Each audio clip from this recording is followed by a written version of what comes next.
આણંદ જિલ્લાના ઉમરેઠમાં પશુપાલકોએ હોબાળો મચાવ્યો। 6 મહિનાથી પૈસા ન મળતા પશુપાલકો વિફર્યા। સુંદરપુરા ગામની દૂધની ડેરીના 380 સભાસદો પરેશાન બન્યા છે। ડેરીના સેક્રેટરીએ સ્વીકાર્યું, પશુપાલકોને નાણાં નથી મળ્યા।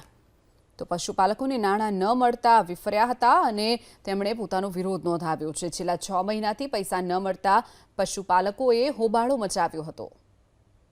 उमरेठ तालुकाનું सुंदरपुरा गाम જ્યાં अगर पशुपालकोની વાત કરીએ તો આજે પશુપાલકો દૂધની ડેરીએ પહોંચ્યા અને અહીં આગળ હોબાળો કર્યો।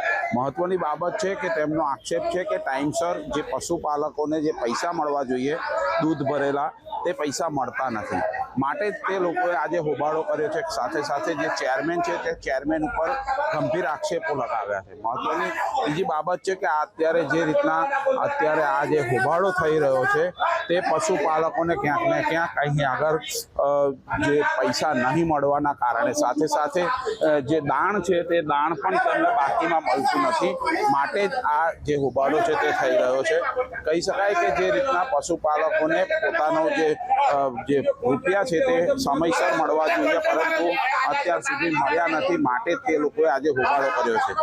હવે જોવું એ રહ્યું કે આ પશુપાલકોને ન્યાય ક્યારે મળશે, કારણ કે જે રીતના રાત દિવસ મહેનત કરી પશુપાલન કરી અને પોતાનું ઘર ગુજરાન ચલાવતા હોય છે તેવા પશુપાલકોને પૈસા જે એમનો પગાર છે તે ટાઈમસર ન મળવાના કારણે આ લોકોએ અહીં આગળ આજે હોબાળો કર્યો છે।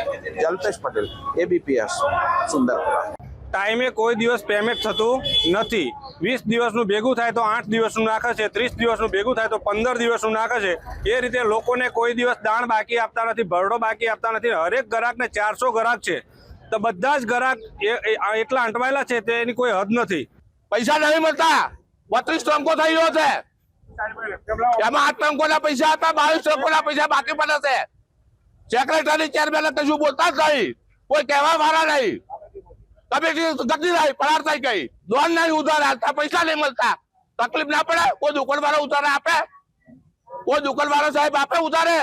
સુપરવિઝન ઓડિટ દરમિયાન ખબર પડી કે જે દાણ વેચાણ ક્લાર્ક યતિનકુમાર અશોકભાઈ પટેલ છે તેમના પૈસા બાકી પડે છે 3.5 લાખ રૂપિયા। તો 3.5 લાખની કપાત અમૂલ લઈ ગયા અને તે પૈસા કપાઈ ગયા, એટલે ગ્રાહકોને વેચવામાં મુશ્કેલી પડી। તે પૈસા કમિટીએ ભરાવા માટે જવાબદારી લીધી, તેના ઠરાવો કર્યા, પરંતુ તે પૈસા અત્યાર સુધી ભરાયા નથી। તેના કારણે ગ્રાહકોને પૈસામાં મુશ્કેલી પડે છે। જ્યાર સુધી એ પૈસા નહીં ભરે ત્યાં સુધી ગ્રાહકોને તે બાબતે હેરાન થવાનું રહ્યું છે।